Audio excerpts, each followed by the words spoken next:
Buenos días. Vamos a dar inicio al webinar de Ley FISMA, regla final para el cultivo, recolección, embalaje y acopio de frutas y hortalizas frescas destinadas al consumo humano. Los objetivos de este webinar son los siguientes: presentar las definiciones y términos que se aplican en esta regla en particular, revisar los requisitos y las exenciones para frutas y hortalizas frescas y conocer los aspectos más relevantes para su cumplimiento. Básicamente vamos a dividir el webinar en 3 sesiones. La primera corresponde a la regla final, sus definiciones. La segunda parte está relacionada con los componentes que integran la regla, y la tercera, todo lo relacionado con la documentación para su cumplimiento. El conferencista que nos acompaña durante el webinar es el doctor Marco Sánchez, quien lleva más de 18 años dedicado al mejoramiento de capacidades en más de 20 países en América Latina y el Caribe, con un enfoque en el apoyo técnico a entes oficiales y regulatorios y a la industria de los alimentos, así como a consumidores y la academia. En la actualidad es instructor líder en controles preventivos en inocuidad de alimentos de la Alianza de Controles Preventivos en Inocuidad Alimentaria, y es coordinador del grupo de trabajo sobre asistencia técnica del Comité Internacional de esta alianza. Hace parte del clúster de seguridad alimentaria del Centro Internacional para la Excelencia en la Industria de Alimentos de la Universidad de Texas Tech. Los dejo en su compañía. Bienvenido.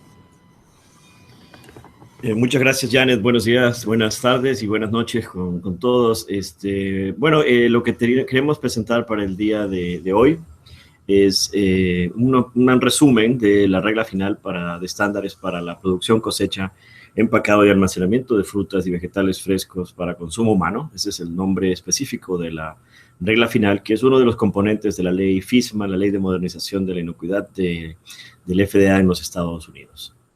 ¿Qué es lo que vamos a tratar de cubrir el día de hoy? Es la regla final y los estándares, hablar un poquito de su génesis y de sus definiciones y a quién le aplica, y con fechas de cumplimiento. De ahí tenemos un pequeño break para preguntas, por si acaso hay algún comentario en esta sección. Segundo, vamos a explicar un poco los componentes de la regla, cada uno de los temas que hay que cubrir en estándares de frutas y vegetales. Otro break de preguntas, y terminaríamos con una corta sección sobre documentación relacionada a la regla y documentos de respaldo, y tal vez fuentes de apoyo técnico que podrían utilizar los productores para implementar esta regla. Con eso cerraríamos la sesión con las últimas preguntas y conclusiones. Esta gráfica lo que trata de mostrar es que el FDA pues, se ha enfocado en la modernización de su regla de inocuidad, en enfoque en cadena, desde insumos a la producción primaria, incluyendo la cosecha, la empacadora de frutas, vegetales que se estén procesando, y de ahí tiene componentes sobre procesamiento e inclusive una regla sobre transporte sanitario y pues implicaciones en la comercialización, exportación y también uso del consumidor de los productos. Entonces usamos esta cadena genérica para mostrar que las implicaciones en las diferentes secciones de la cadena de estos nuevos reglamentos del FDA. Y en ese sentido, una de las razones por las que se creó esta regla sobre frutas y vegetales frescos ha sido el número de brotes y casos relacionados a frutas y vegetales que son jurisdicción del FDA y que han causado enfermedades. Entonces menciono algunos que he visto en esta parte, por ejemplo, brotes de espinaca en California, de jalapeños en México, o sea que eran productos importados, otros de melones de Honduras y berries de Guatemala, que fueron pues gran pérdidas para la industria de esos países por estar implicados en estos brotes. Lechuga de México, mangos de Sinaloa, y en la parte primaria. En la parte secundaria o empacadora, pues, con productos procesados, pero que incluyen también frutas y vegetales. Y tenemos casos, por ejemplo, de melones procesados o productos que incluyen material o materias primas de frutas y vegetales. A nivel de insumos, pues también tenemos algunos insumos que entran a procesamiento como ingredientes, materias primas, que también han presentado problemas y pues recientemente, esta semana, por ejemplo, tuvimos uno con harinas potencialmente contaminadas y un retiro significativo que está ocurriendo en estos momentos. Pero también a nivel de exportación y productos que se han traído de otros países al mercado de Estados Unidos, con pepino, cilantro. Y lo que notarán aquí es que hay una diversidad de productos que han sido implicados en brotes. Tenemos otros con cebollín y chipotle, ya a nivel del uso del producto, de los frutas y vegetales, a nivel del usuario, que podría ser el consumidor o los restaurantes. Y habrán escuchado de las implicaciones que ha tenido para Chipotle, una cadena de comida rápida mexicana, que ha estado implicado en 6 diferentes brotes el año pasado y inclusive este año, y ha pasado por un proceso complicado de ajuste. Entonces, en base a esto es que esta regla cae como una manera de prevenir un poco estos casos, reducir ese efecto, y es parte del paquete de reglas que salieron de la ley FISMA, que se firmó en el 2011 y que pues trata de modernizar la inocuidad de los alimentos. Esa regla, pues, este cuadro lo que trata de mostrar es un poco qué componentes tiene. El marco legal es que le permite crear estándares de prevención, y esta regla de frutas y vegetales tiene estándares específicos de prevención de contaminación a nivel de frutas y vegetales. También al FDA le da la posibilidad de hacer cumplir inspecciones, y esto implicaría inspecciones por parte del FDA a granjas de producción e inclusive granjas internacionales, que ya lo ha estado haciendo en algunos países de Latinoamérica. También le provee al FDA la oportunidad de tomar respuestas, como por ejemplo retiros obligatorios.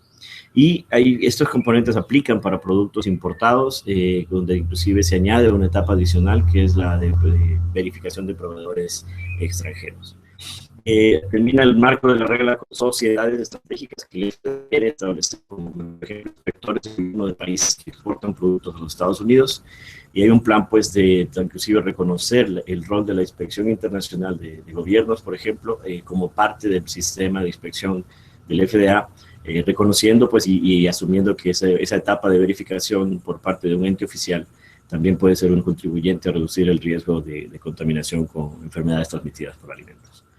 Y un componente de misceláneos, donde hay costos, por ejemplo, asociados a estas inspecciones. Si es que el inspector viaja a un país, hace la inspección primaria oficial y descubre fallas y le toca regresar para hacer una reinspección, pues hay un costo asociado a esas reinspecciones. O si le toca estar involucrado en un retiro de producto, por ejemplo, alguien exporta un producto a Estados Unidos, se descubre que tiene un problema y hay que hacer un retiro, y la empresa no tiene las capacidades económicas de hacer el retiro y el FDA tiene que hacerlo, pues podría implicar también costos asociados al trabajo del FDA de involucramiento en el retiro. Entonces, en las reglas estas, hemos mencionado que son 7 reglas diferentes que aplican a la modernización, y parte de ellas es la de frutas y vegetales. Y tienen una, pues, por ejemplo, en el control animal, la de estándar de frutas y vegetales, que mayoritariamente aplica en la producción primaria, cosecha, pero también puede implicar que la presencia en la empacadora de frutas y vegetales. Y además de esa, tiene reglas que continúan el proceso de la cadena de alimentación, para controles preventivos en procesamiento, para transporte sanitario, para verificación de proveedores extranjeros, que esto aplicaría a todo tipo de producto que se importa, y horizontalmente en todo el sistema, una acreditación de tercera parte que podría, por ejemplo, acreditar a inspectores oficiales para que hagan la inspección de productos primarios, un programa voluntario para importadores calificados, que tiene un costo para empresas que quieran exportar y tener entrada más acelerada de productos, y un programa de mitigación de adulteración intencional que acaba de salir hace un par de semanas, donde se habla de planes de defensa de alimentos, donde se protege el producto de contaminación intencional. Entonces, con eso entremos a la regla de frutas y vegetales. Salió en noviembre 27 del 2015. Son los primeros estándares mandatorios que el FDA ha publicado para producción, cosecha, empacado y almacenamiento de frutas y vegetales frescos.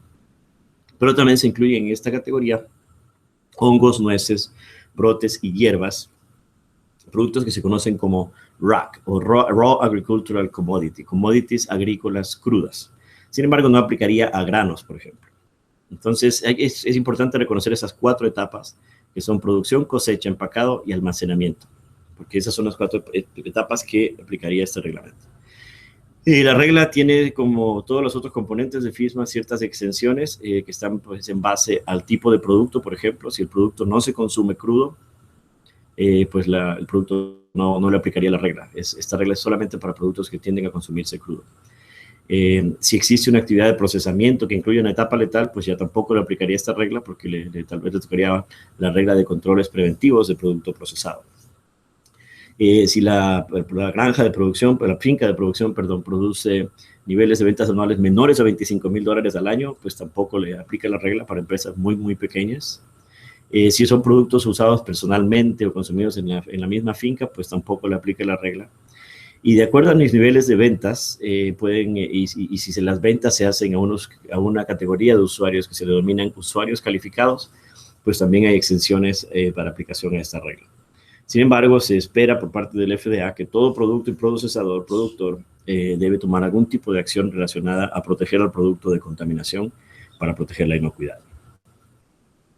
Una justificación del por qué enfocarse en una regla para frutas y vegetales es que ha habido un sinnúmero de brotes, sobre todo a partir del año 2000, de brotes asociados a frutas y vegetales con implicaciones significativas para Estados Unidos, principalmente con productos en hoja verde, como lechuga, espinaca, germinados de semillas de soya, semillas de alfalfa, por ejemplo, y de ahí frutas como melones, productos como tomate, por ejemplo, que frecuentemente tienden a estar implicados en brotes, pero también ven que hay casos con cebolla verde, nueces, hierbas, las berries o arándanos que también han estado implicados en este tipo de casos. ¿Cuáles son los patógenos que normalmente están involucrados en estos brotes? Es importante mencionarlos porque en base a los principales patógenos asociados se ha creado estándares específicos de cumplimiento en esta regla que los productores deben cumplir. Salmonella es uno de los mayoritarios, pero también están E. coli y entre ellas la enterohemorrágica, que es la más peligrosa de las E. coli. Y de ahí se incluyen, por ejemplo, parásitos como la ciclospora, inclusive virus, y Listeria monocytogenes, que vamos a hablar que es uno de importancia en algunos de estos productos. ¿Cuál ha sido el impacto de estos brotes asociados directamente a frutas y vegetales? Pues hay un sinnúmero de casos de enfermedades, hospitalizaciones y muertes asociadas a estos productos, con los diferentes patógenos que pues, se vigilan a nivel de Estados Unidos en el Centro de Prevención y Diagnóstico de Enfermedades. Entonces aquí ven el número de casos y el número de fatalidades que pueden ocurrir asociados a frutas y vegetales. Ven que Salmonella es uno de los más significativos, pero está ahí también E. coli, hemorrágica, Listeria, y en parásitos la ciclospora, que también tiene su presencia. ¿Por qué tan genérica y qué tipo de productos serían los de más riesgo? ¿O por qué la regla es tan universal, llamémosle así? Es porque lastimosamente los brotes asociados a frutas y vegetales han sido de diversas fuentes.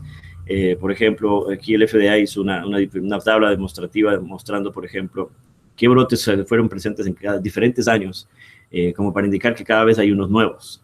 Entonces, por ejemplo, en el 96 fue la primera vez que tenían brotes así significativos con vegetales en hojas, con arándanos o bayas o berries y con productos germinados. De ahí en el 97 se producían estos brotes, pero también se añadió brotes asociados con hierbas y melones. En el 98 con tomate y cebollín.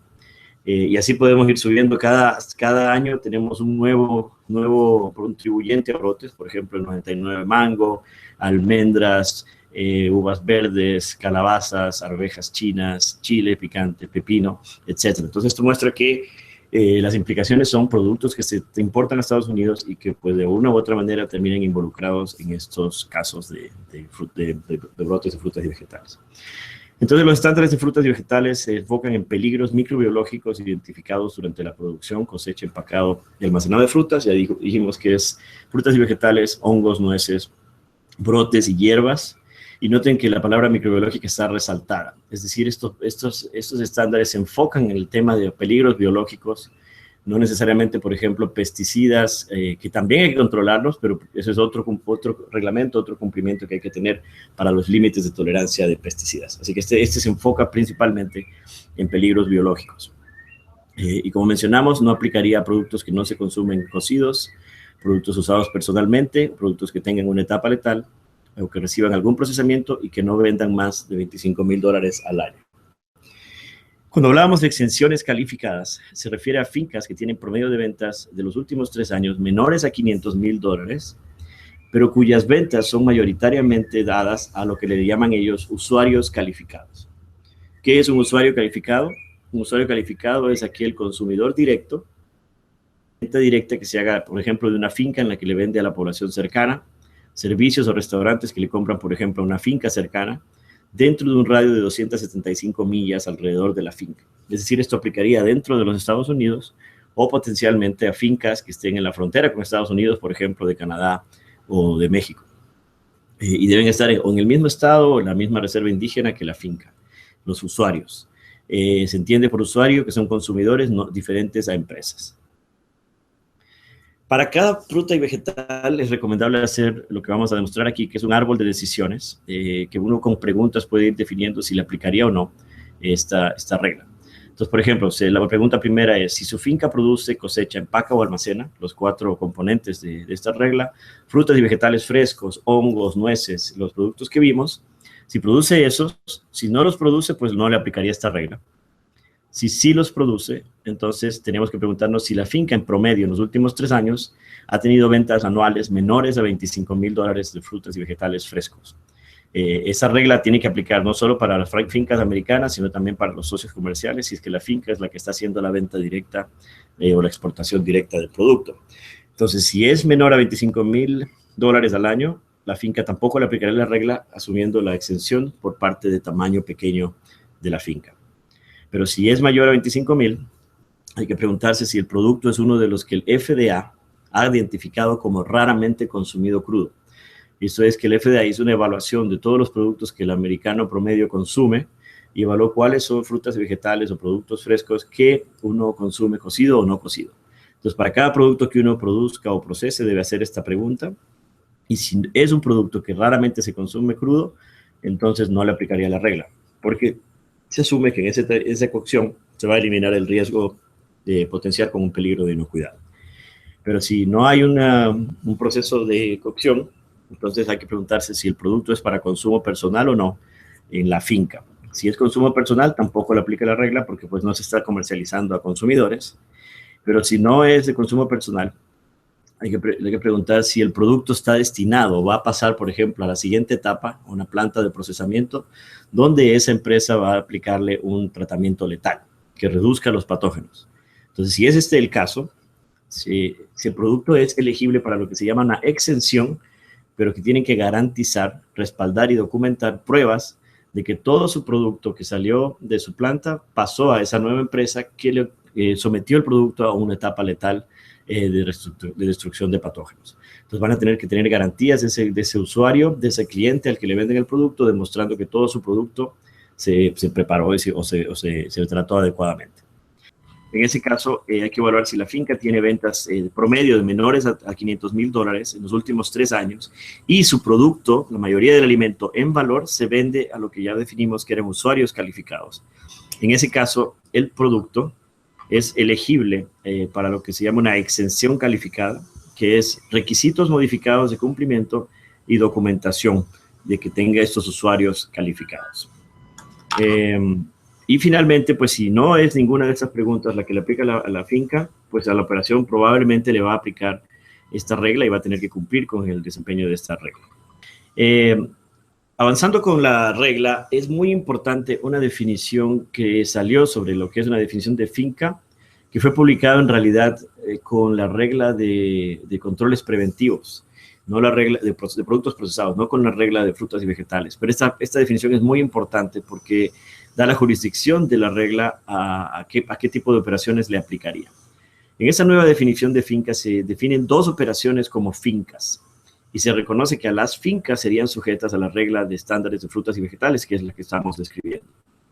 La primera definición de finca de producción primaria es una operación bajo un solo dueño, en una sola, pero no necesariamente contigua, es decir, que pueden ser varios lotes de producción, una ubicación dedicada a la producción de cultivos, cosecha de cultivos, cría de animales, incluyendo productos de mar, o cualquier combinación de estas actividades. Lo repetimos, es una operación que puede o no estar contigua entre los lotes, pero que se dedica a la producción de cultivos, cosecha, cría de animales o combinaciones. La finca puede empacar o almacenar commodities agrícolas crudos como frutas, vegetales, etcétera, y a conducir ciertas actividades de manufactura o procesamiento, porque son básicas, como por ejemplo una deshidratación de uvas, ponen el ejemplo para producir pasas, y empacado y etiquetado de pasas. La definición de finca va a incluir empacado o almacenado de commodities agrícolas crudos, frutas y vegetales que son producidos con fincas con diferente dueño. Puede incluir productos de otro dueño, pero la finca debería ser, para que le aplique la definición de finca, la empresa debe cosechar cultivos mayoritariamente de sus fincas. Entonces, hagamos un resumen de nuevo.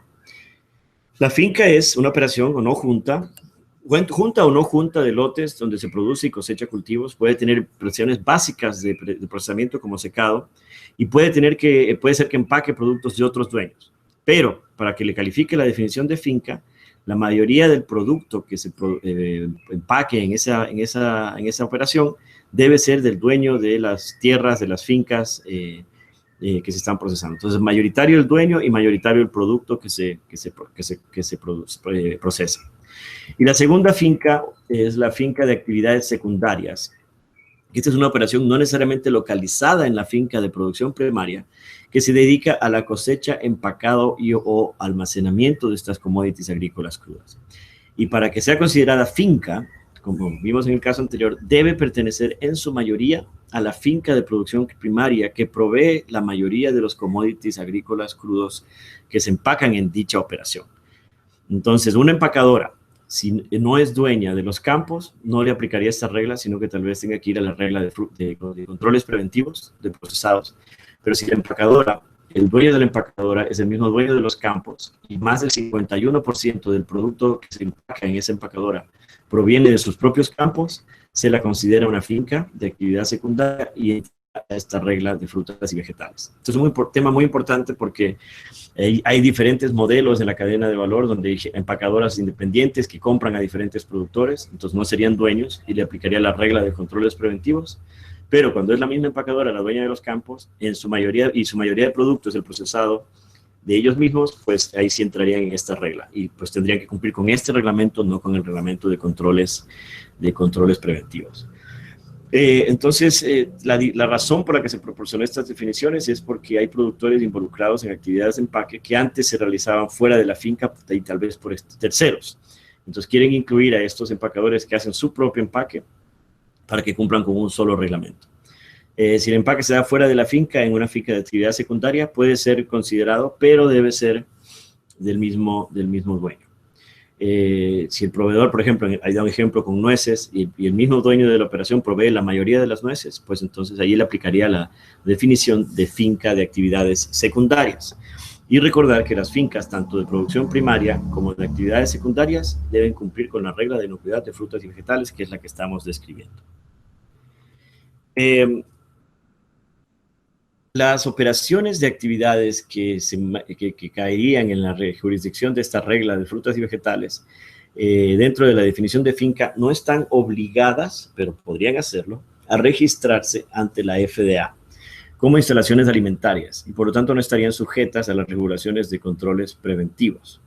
Esto también es algo que puede causar problemas porque, por ejemplo, si una empacadora en cualquier país de Latinoamérica, tiene sus propios campos y empaca la mayoría de productos de su propia finca, eso le alega que esa finca caiga en la categoría de finca y por lo tanto le aplicaría la regla de frutas y vegetales. Y eso implicaría que no como exportador ante la FDA, lo cual sería medio ilógico porque el número de registro de cualquier exportador es el que la FDA utiliza para coordinar las importaciones y las inspecciones, etc. Entonces sabemos que aquí hay un vacío legal que no estamos seguros si eso aplicaría también a las empresas extranjeras o solo a las empresas locales dentro de los Estados Unidos. Y eso está pendiente de ser resuelto cuando empiece ya a implementarse.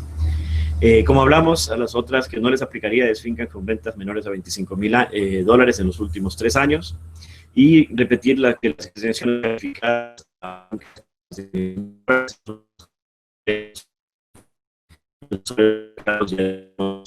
en la zona aledaña. o 275 millas alrededor de la finca.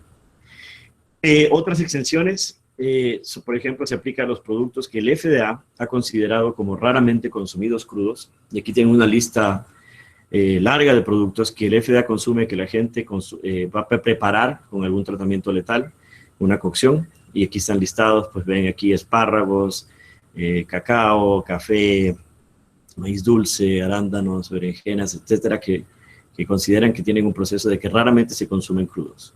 Y a la derecha vemos los granos alimenticios que, como vimos, están exentos de esta regla: cebada, maíz, sorgo, avena, que no estaría aplicándoles, y semillas, que no les aplicaría este componente. Adicionalmente listamos estos ingredientes, y esto les queda como referencia, de materiales que estarían cubiertos por la regla. Aquí ven la lista de algunos de estos productos: almendras, manzanas, etcétera, cerezas, cítricos. Tenemos más listas: pepino, ajo, uvas, pepinos, melones, hierbas, como cebollín, cilantro, muy importantes con todos los brotes que han estado implicados, lechuga, mangos, peras, guisantes, como la arveja, pimentón, piña, ciruelas, frambuesas, grosellas, cebolla verde, y productos germinados, además de tomates, nueces, sandías y zanahorias. Entonces, siempre chequear esta lista de productos cubiertos. Mientras que los no cubiertos por la regla, como vimos hace un rato, son los raramente consumidos crudos, perdón, que se consumen por normalmente cocidos. Me llama la atención el espárrago, porque creo que también se puede consumir crudo, rábano, por ejemplo, pero están en esta lista, y eso significa que en el mercado de Estados Unidos se considera que se consumen cocidos. Esta es la lista de los que no le aplicaría el reglamento. Y tampoco a los que tengan que cumplir con otros reglamentos del FDA, como por ejemplo enlatados, acidificados, o productos que tengan que cumplir con HACCP, como mariscos y jugos. Y aquellos productos que vayan a un proceso validado de eliminación de esporulados, como pasta de tomate, tomates estables en anaquel, de conserva o esterilización comercial. Y por último, tampoco le aplicaría productos refinados o destilados como azúcar, aceites y bebidas alcohólicas. En resumen, los estándares de frutas y vegetales, y esto va a darnos la apertura para nuestra siguiente sección, están divididos en diferentes subpartes, y las subpartes principales incluyen estas 10.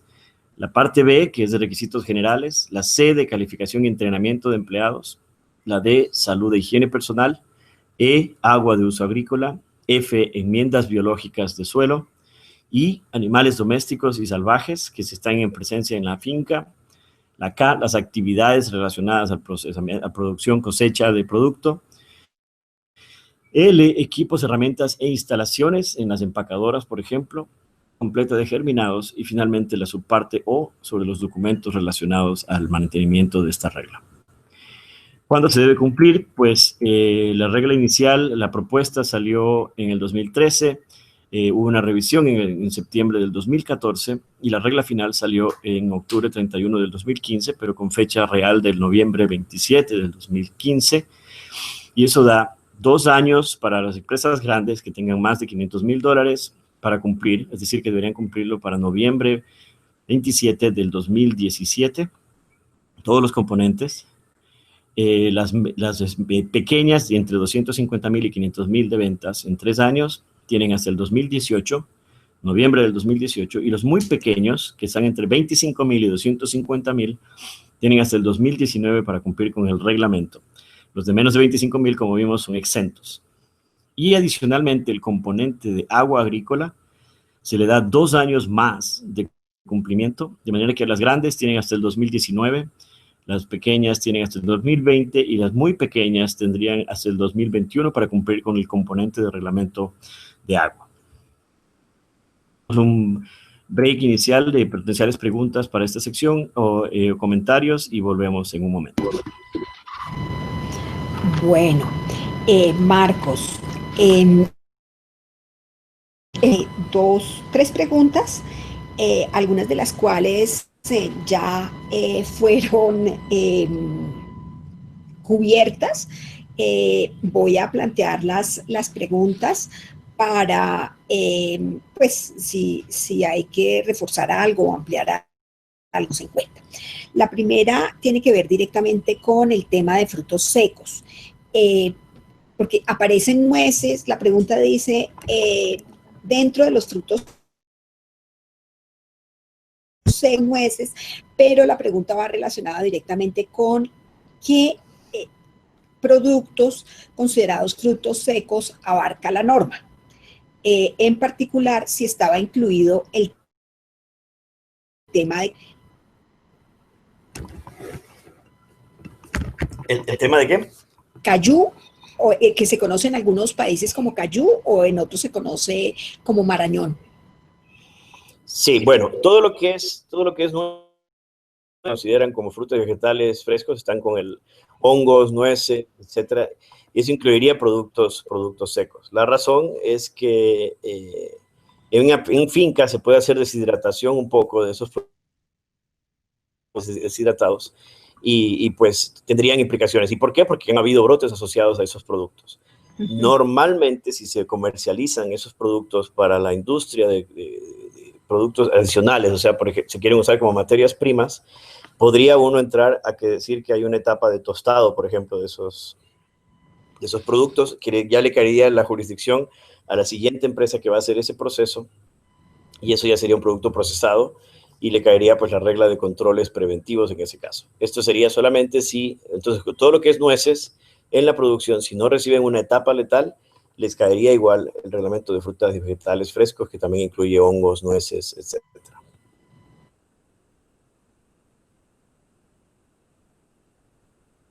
El tema de café. El café está exento porque tiene el proceso de tostado y porque también nunca se consume crudo. Sí, exactamente. Y entonces es exento, listo. Y la tercera pregunta guarda relación con el hecho de que en Colombia el acopio el acopio de frutas y hortalizas lo hacen cooperativas, ¿sí?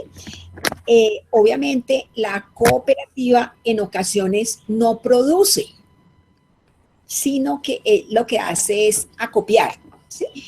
En ese caso, le aplicaría la regla de controles preventivos, ¿no es cierto? Obviamente sí cumple con el tema de el valor en ventas, ¿no? Y que exporte a Estados Unidos, por supuesto. Exacto, exacto. Con la nueva definición de finca, eso de del quién es el dueño del producto que se empaca, implica, da la definición, y por lo tanto, si es una empacadora que la cooperativa es dueña, pero no es dueña de los campos necesariamente, pues entonces sería la regla de controles preventivos, que lo que requeriría es que esa empacadora tendría que cumplir con BPMs y tendría que hacer un análisis de peligros, a ver si hay peligros que deba tener un control preventivo. Ok, esas eran las 3 preguntas que teníamos. Vamos a dar 3 minutos de descanso para iniciar con nuestro segundo momento, que está relacionado directamente con el tema de componentes.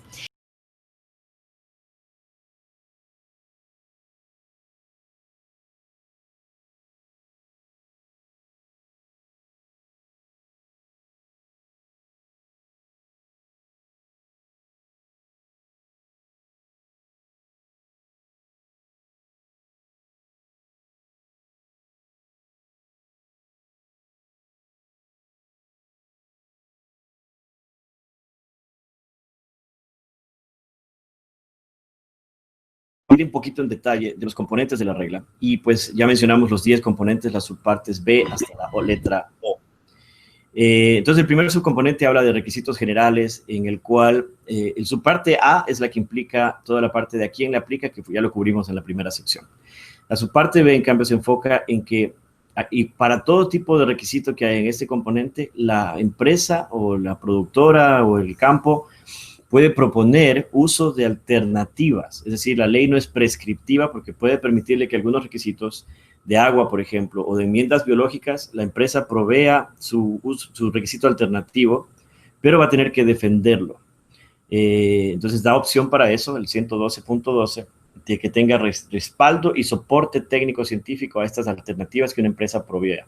Debe haber datos o información científica, una validación tal vez, muestreos microbiológicos o datos históricos que digan que con tales condiciones el producto pues no tiene problemas. Esto fue una gran pelea por parte de la industria productora porque no querían que la regla fuera muy prescriptiva y van a notar que hay componentes en los que básicamente, primera vez que Estados Unidos pone límites de cuántos microorganismos. Entonces esa es la subparte B, más enfocada a eso, a darle la opción a la empresa de que desarrolle sus propios estándares, pero que tiene que defenderlos. Entonces ahora sí entramos a la subparte C, que ya son más activas, y esta se llama calificaciones y entrenamiento de empleados. Los siguientes slides van a notar que está el texto y el número de la regla, y luego casi una caja donde tratamos de resumir potenciales documentos que podrían apoyar a un productor a cumplir con estos reglamentos que están detallados en los números. Entonces, por ejemplo, en calificaciones y entrenamiento de empleados se habla de que requisitos mínimos de calificación, o sea, de capacidades del empleado y entrenamiento que debe recibir el personal que manipula frutas, vegetales o superficies de contacto que tocan estas frutas y vegetales, y el rol de los supervisores que también tienen que tener este tipo de entrenamiento. Entonces, el 21 dice, entrenamiento de personal debe darse al inicio del trabajo de manera rutinaria y con repeticiones periódicas. Este entrenamiento debe combinar actividades prácticas y demostraciones, no solamente darles un curso, y debe tomar en cuenta el tema del idioma, educación, etc. Esto porque sabemos que mucha gente de campo puede ser que tenga problemas de lectura, por ejemplo, entonces los entrenamientos van a tener que ser con figuras, con fotos, etc., y con demostraciones, y tomar en cuenta también el idioma, porque muchas veces se utilizan, en gente de campo, pues puede haber gente que no hable específicamente el idioma que se maneja en la empresa y que tal vez no entienda el material que se esté distribuyendo. También habla del currículum de entrenamiento, y este currículum es componentes específicos que han sido estandarizados por la creación de una alianza de frutas y vegetales, o de produce, que es el término en inglés, y esta alianza se creó en Cornell, la Universidad de Cornell, y vamos a hablar un poco más de la alianza. También habla de que el personal de supervisión debe también recibir ese entrenamiento para aplicar el reglamento y poder hacer que se cumpla en las fincas. Y todos los registros de entrenamiento relacionados a estas calificaciones de empleados deben incluir, por lo mínimo, las fechas de los entrenamientos, los temas que recibieron y la lista de asistentes que participó. Entonces, entre los documentos que pueden apoyar a este componente están el cronograma de entrenamiento, lista de participantes y asistencia, las fechas, los temas que se cubrieron y los materiales que se utilizaron para dar dicho entrenamiento, porque pueden ser sujetos a inspección para verificar que tuvieron en cuenta el idioma, la educación, las demostraciones, etc. La Alianza de Frutas y Vegetales, o Produce Safety Alliance, se creó en la Universidad de Cornell y es una relación entre USDA, FDA, pero también con muchas universidades, muchos expertos en el tema. Tuve la oportunidad de participar en un par de comités de esta alianza, donde se creó el currículum estandarizado de entrenamiento para frutas y vegetales frescos, o Produce. ¿Quiénes serían los entrenadores? ¿Qué sistemas tendrían de entrenadores? Y el año pasado, 2015, se hicieron entrenamiento de entrenadores. Y vamos a mencionar que por qué no se están dando todavía estos cursos. También desarrollaron material para estos cursos, el manual de entrenamiento para estos cursos, soporte técnico con diferentes fuentes y referencias. Y la idea es estandarizar los cursos de entrenamiento en este tema. Sin embargo, todo el currículum que desarrolló la alianza está en proceso de revisión profunda por parte del FDA y se habla de que su liberación va a ser hasta septiembre del 2016, y es por esto que por ahora no ha habido ninguna actividad de entrenamiento, capacitación en el tema de frutas y vegetales frescos hasta que no pase la revisión profunda del FDA. Entonces, a partir de septiembre se espera pues que ya haya una revisión final, una edición final del material y pues empiece el proceso de entrenamiento. Como el cumplimiento de esta regla no está sujeto sino hasta 2 años posterior a la publicación de la regla, estamos hablando de noviembre del 2017, parece que pues va a haber un tiempo todavía para poder hacer los entrenamientos en estos temas. Pero en el estándar y el curso que se planea por parte de la alianza, los temas que se cubren son 7 módulos diferentes. El 1 es de introducción a inocuidad, segundo, salud, higiene y entrenamiento. El tercero es de enmiendas biológicas o composteo. El cuarto es de animales salvajes domésticos y el uso de la tierra. El módulo 5 tiene 2 partes, el agua de producción para la irrigación, por ejemplo, y el agua de post cosecha, que es para el manejo del producto una vez cosechado. Módulo 6 es manejo post cosecha y saneamiento del producto para evitar contaminación. Y el módulo 7 habla de cómo desarrollar un plan de inocuidad de finca, lo cual no es un requisito de FISMA, no es un requisito de la regla de frutas y vegetales, pero es una manera en que la alianza piensa que puede facilitar el crear un programa de inocuidad para el campo. En el requisito del currículum, los componentes mínimos que el FDA pone, los pueden comparar los de la izquierda, los propuestos por la alianza, y a la derecha los requisitos por parte del FDA. El FDA habla simplemente en FISMA de higiene e inocuidad, salud e higiene personal, estándares de la regla y las responsabilidades, las actividades de cosecha e inocuidad relacionadas a su producto cosechado, reconocer cuál producto no es cosechable, por ejemplo, si cae al piso y toca material de composteo que no ha sido tratado, inspeccionar envases de cosecha, o los contenedores o las canastas, reportar observaciones y que los supervisores tengan un grado de responsabilidad para estas actividades. Sin embargo, hay un documento que se puede ir utilizando como preparación. Este es un documento creado por GIFSAN, que es el centro conjunto entre el FDA y la Universidad de Maryland. Es una guía no oficial, pero está en español, para entrenadores. Este es un manual de capacitación de capacitadores, donde tiene pues, muchos capítulos relacionados a BPAs, buenas prácticas agrícolas, que están un poco conectadas con estos temas de la regla de frutas y vegetales. En el tema de su parte D, que es salud e higiene del personal, requiere que se tomen medidas necesarias para prevenir que enfermos o personas enfermas o infectadas contaminen las frutas y vegetales durante su producción o cosecha, sobre todo con organismos de significancia para la salud pública. Entonces tiene tres componentes principales. Uno es que excluir a las personas enfermas, prevenir que el personal enfermo trabaje, excluirlos e instruir a dicho personal para que se reporte enfermo y no trabaje. La segunda es prácticas higiénicas que eviten la contaminación cruzada por parte de este personal, y estas se deben cumplir por empleados y visitantes, e incluyen la manipulación, que si tienen contacto con animales, los lavados de manos, que incluyan frecuencia y cuándo se dan, y el uso potencial de guantes como medio de protección. Finalmente, visitantes que también deben cumplir con estas prácticas higiénicas y seguir las instrucciones que la operación dé, y qué tipo de acceso se les va a dar a estos visitantes a instalaciones sanitarias como baños y lavado de manos.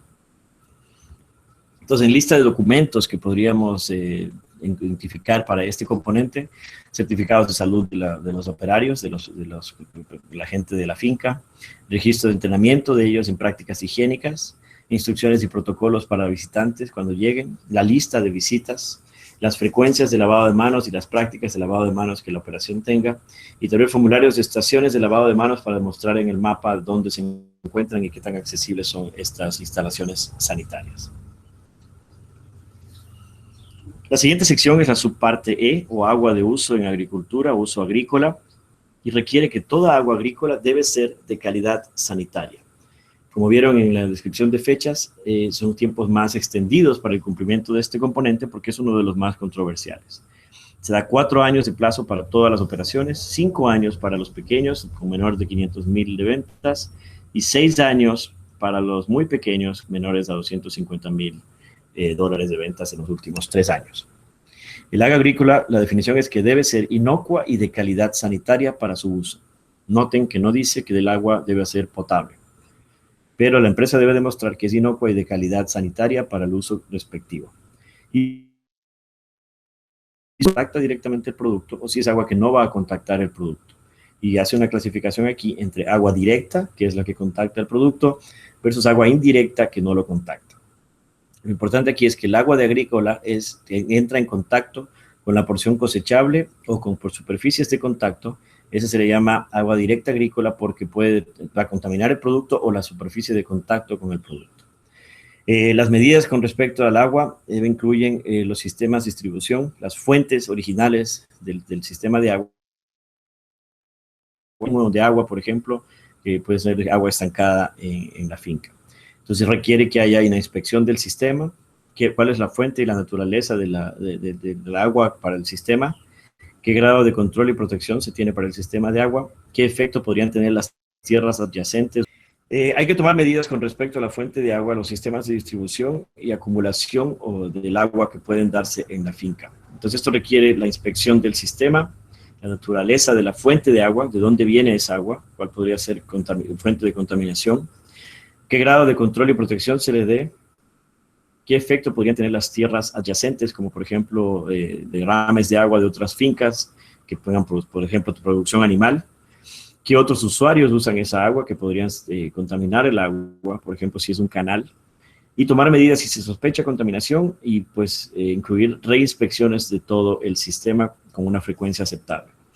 Algunos documentos que pueden apoyar a este programa de agua serían resultados de inspección del sistema, resultados de pruebas analíticas, y si es un agua pública municipal, pues deben haber documentación que respalde el uso de dicha agua municipal.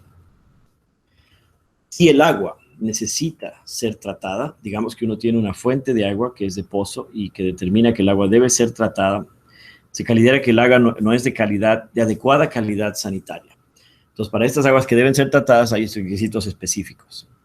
Requisitos de tratamiento, métodos que se van a utilizar y que sean efectivos, monitoreo de la efectividad del método de tratamiento, cuál es la frecuencia de dicho monitoreo y cómo se va a evaluar que el tratamiento funcionó para esta agua que no fue de calidad sanitaria, pero que debió ser tratada. Adicionalmente, hay que cumplir con pruebas microbiológicas y acciones subsecuentes en base a los resultados de estas pruebas microbiológicas. Debe declararse las frecuencias de muestreo del agua agrícola, y este es un proceso en el que básicamente se le pide a la finca que monitoree la contaminación de esa agua para establecer una línea base y pues tal vez identificar efectos de estacionalidad, donde el agua se contamine más por ciertas temporadas del año, etc. Y pues finalmente aplican medidas para el agua de cosecha, empacado y almacenamiento, porque son las que pueden entrar a contacto con el producto.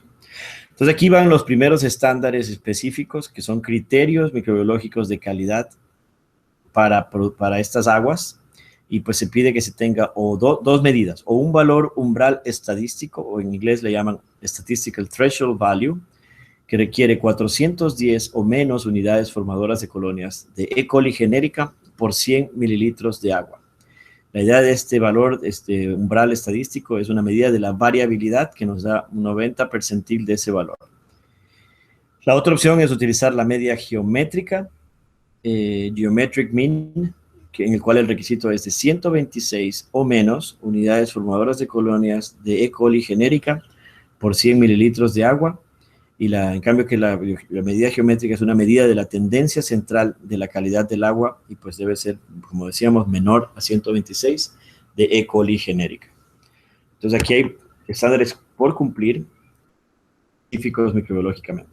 Entonces, ¿qué documentos necesitaríamos? Pues los resultados de la inspección del sistema, soporte del método de tratamiento de aguas, el aporte científico, la validación del método de tratamiento de aguas, que puede ser clorinación, puede ser filtración, lo que sea que quiera usar la finca, los datos de monitoreo del tratamiento de aguas, los resultados de dichos datos de pruebas analíticas, los resultados de verificación y los registros de apoyo si es que uno quiere aplicar alguna alternativa de estos dos estándares microbiológicos. Y finalmente, la subparte E que de agua, el último componente es establecer y mantener registros de agua agrícola, inspección, mantenimiento y acciones de seguimiento. Esto implica que uno tiene que tener registros históricos de qué tratamiento se aplica consistentemente, establecer y mantener registros de resultados de pruebas de agua, fechas de dónde se toma esa muestra, la fecha en que se toma la muestra, el punto de recolección, el nombre del método, etc. También hay que documentar los intervalos de tiempo o cálculos de reducción logarítmica que se dé por el tratamiento que se aplica, cómo se determinó dicha reducción y las fechas de uso del agua tratada en base a los lotes de agua tratada. Si la empresa quiere proponer una alternativa a esos estándares que detallamos en la diapositiva anterior, debe documentar la información o ofrecer datos científicos de cuál es dicha alternativa y retener los documentos de métodos analíticos usados en esa referencia. En documentos, pues registros de uso y tratamiento y consistencia del tratamiento del agua, resultados de pruebas de agua, fuente, fechas, punto de recolección y método, registro de intervalos de tiempo para reducción logarítmica. Y aquí viene el tema de que, por ejemplo, si uno utiliza un agua, hay un proceso de muerte celular de patógenos, eso le llaman el die-off. Esto quiere decir que si hay un periodo de tiempo necesario para que el agua o la bacteria patógena pierda su actividad, cuánto es ese tiempo, validar ese tiempo y demostrarlo con datos microbiológicos.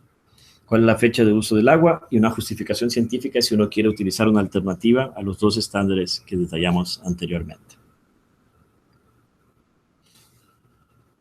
El siguiente componente es el de abono o enmiendas biológicas de suelos, como es el término en inglés, tal vez composteo, fertilizante, no sé qué término se utiliza en los diferentes países, pero es básicamente el material que se utiliza para mejorar la productividad de los suelos.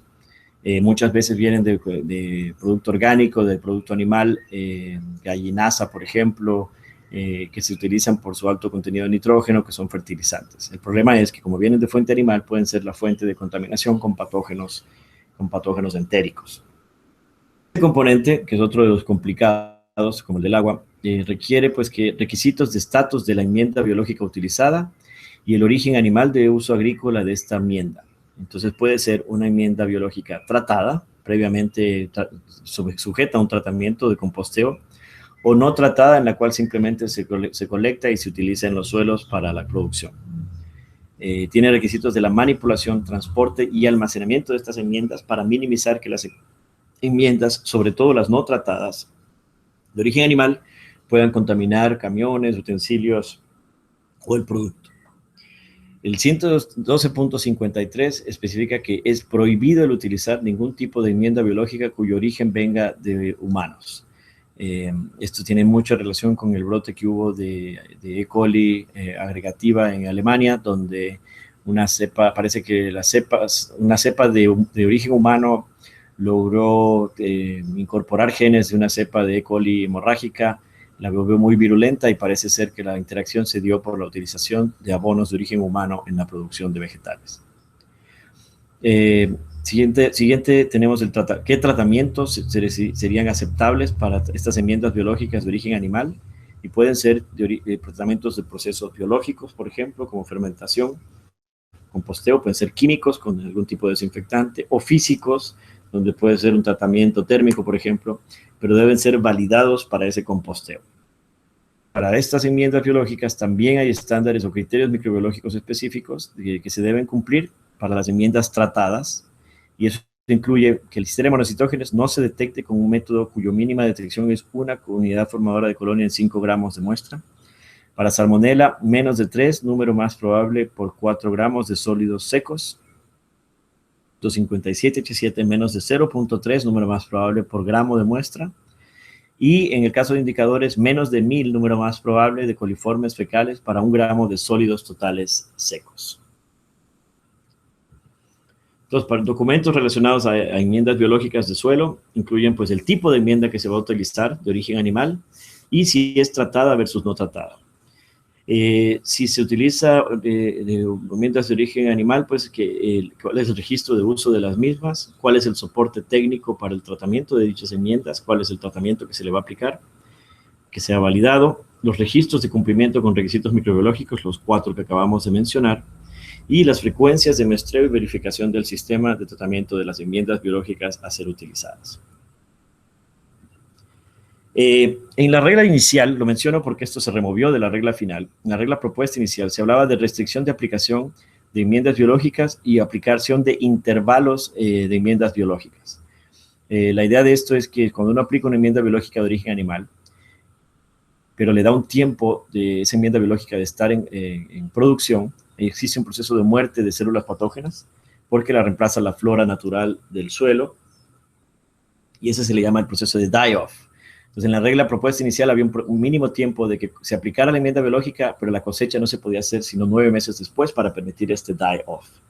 Entonces, descartaron este requisito en la regla final, pero la idea es que ahora el productor tiene que demostrar, pues si va a hacer una aplicación de este tipo para una enmienda biológica no tratada, debería demostrar que al momento de la cosecha, la enmienda biológica ya no tiene y cumple con los estándares que mencionamos en la diapositiva anterior.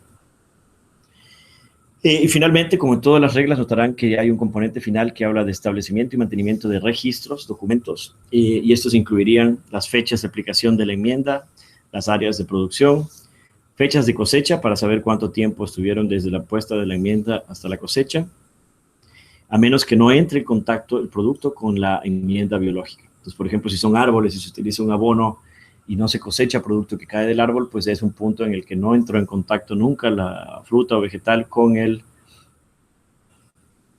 documentos de proveedores de enmiendas biológicas de origen animal, certificados de conformidad de que vengan de esos proveedores de la enmienda biológica y garantizando el tratamiento. Deben demostrar que el tratamiento ha sido validado y monitoreado. Deben demostrar que ha sido verificado periódicamente con pruebas científicas y que la enmienda biológica se manejó de una manera adecuada para no evitar que se recontamine durante el manejo, transporte y almacenamiento de la misma en la finca. Si la enmienda biológica es tratada en la finca, entonces hay que documentar cuál es el control de proceso, como por ejemplo tiempo, temperatura, la rotación que se le dé al composteo. Adicionalmente hay que tener resultados periódicos de muestras, documentos de apoyo científico al método de tratamiento y documentar y respaldar si alguien quiere proponer tratamientos alternativos de estos estándares microbiológicos. Documentos como resumen, registro de fechas y zonas de aplicación, registro de fechas de cosecha, intervalos de aplicación de enmiendas, cuánto tiempo se dejó entre la puesta de la enmienda y la cosecha, los certificados de conformidad de los proveedores que me están proveyendo la enmienda tratada, la validación científica de los tratamientos, ya sea los que se hagan en la finca o los que haga el proveedor, y los datos de laboratorio para verificación microbiológica de la calidad sanitaria de la enmienda biológica.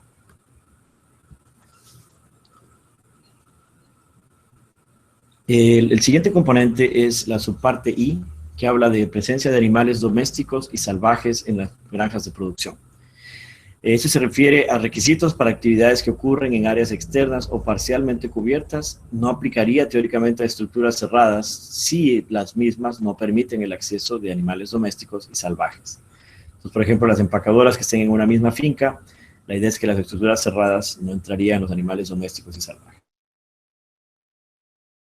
Sí, emiten animales en el campo, ya sea como pastoreo o de trabajo, control de plagas, por ejemplo, donde se producen productos que están cubiertos por esta regla y se halla la probabilidad de que dichos animales contaminen el producto con sus heces fecales, se debe tener tiempos de espera entre, por ejemplo, la actividad de pastoreo y la cosecha para permitir este die-off o muerte de los patógenos y tener medidas que prevengan la introducción de peligros asociados a estos animales. Esto incluiría actividades de monitoreo en áreas potencialmente afectadas por la presencia de animales, donde pudo haber contaminación por intrusión de animales en el campo antes de la cosecha y, si es necesario, durante la temporada de crecimiento o producción del cultivo. La idea es que cuando haya una intrusión, se debe haber tomado acciones para ver si se contiene el área contaminada con material fecal y evaluar el potencial de contaminación del producto. Documentación relacionada a esto de fechas y tiempos de espera entre pastoreo y cosecha del producto, por ejemplo, inspección de instrucciones de animales salvajes con reporte y con acciones específicas y registro de acciones correctivas que se tomaron cuando se nos notificó una evidencia de intrusión y potencial de contaminación con material fecal de los cultivos. Continuando con la presentación, el siguiente módulo es de actividades, la subparte K del reglamento de frutas y vegetales. Y en este se encarga básicamente de las actividades que van a conducir los operarios en las fincas, sobre cómo van a cosechar, cómo van a separar productos que estén o no cubiertos por la regla. Por ejemplo, pueden haber operaciones donde se produzcan productos que sí caen sobre la regla y otros que tal vez no, porque se consumen cocidos, por ejemplo.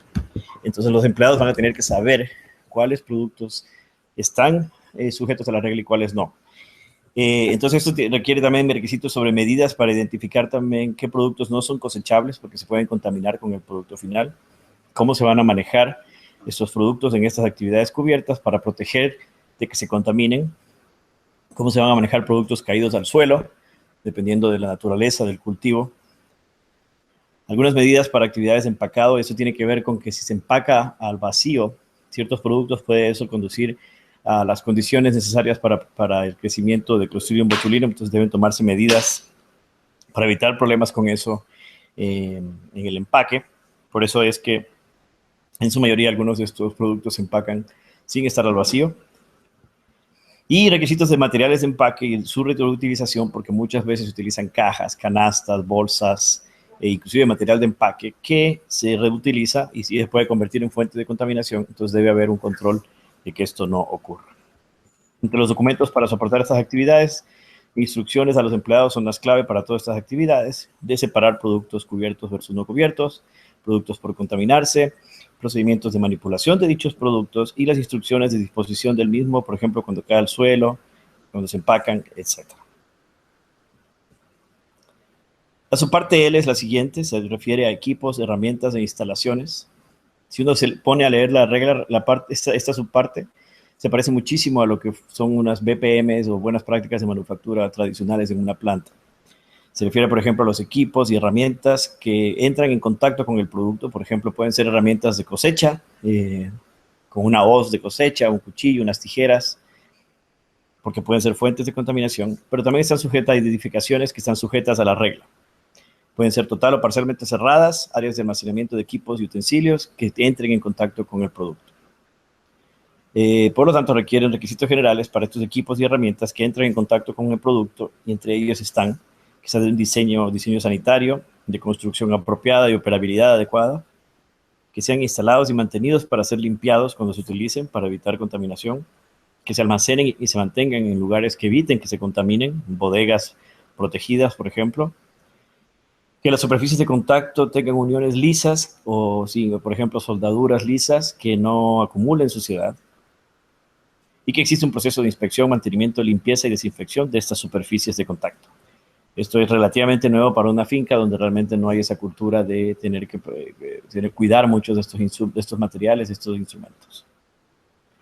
Entonces, los documentos que serían necesarios para estos componentes están el listado de equipos y utensilios aprobados para usar en la planta, planos y diseños e identificación de la edificación, usos y condiciones de operación, el diseño sanitario de los equipos y utensilios que se utilicen en la instalación y que sean compatibles con el proceso, e identificar cuáles son las superficies de contacto para saber qué controles se debe tener sobre ellas.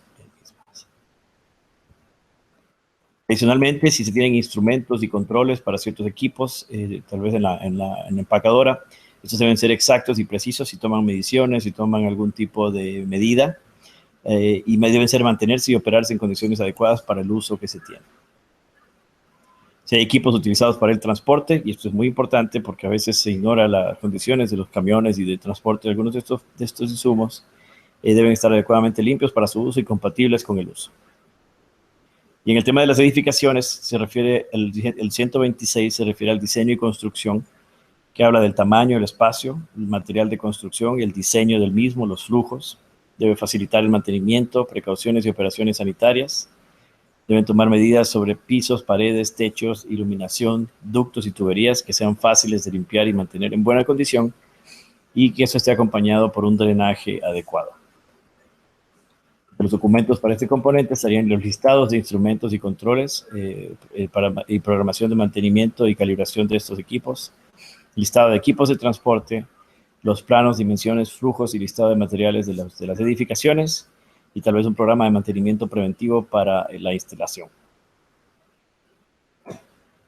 Adicionalmente, en este componente está el tema de animales domésticos en edificaciones cerradas, las cuales serían que debe haber precauciones para prevenir contaminación del producto en superficies de contacto y material de empaque, excluyendo estos animales domésticos en edificaciones cerradas. También incluye un control de plagas,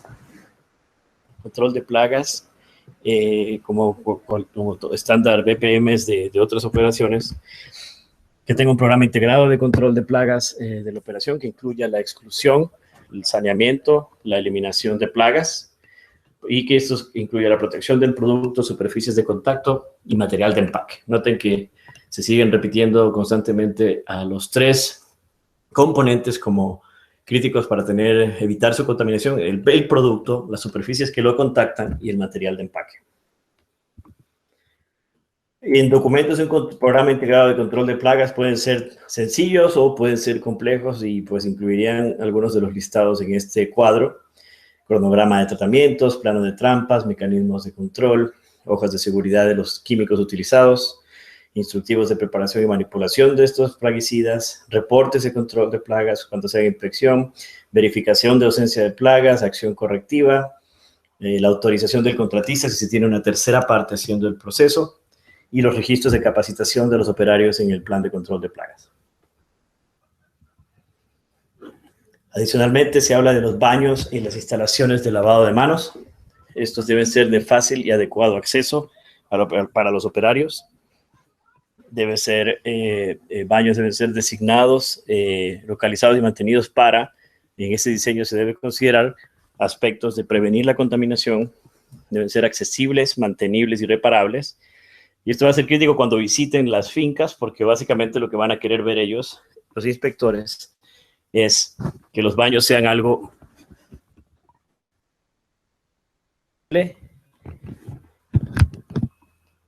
y que estén pues a una distancia adecuada. No existen requisitos específicos de a qué distancia deben estar los baños o las instalaciones. Simplemente hay un sentido común de que deben ser algo que sea fácilmente aplicado, que puedan ser fácilmente accesibles por los empleados.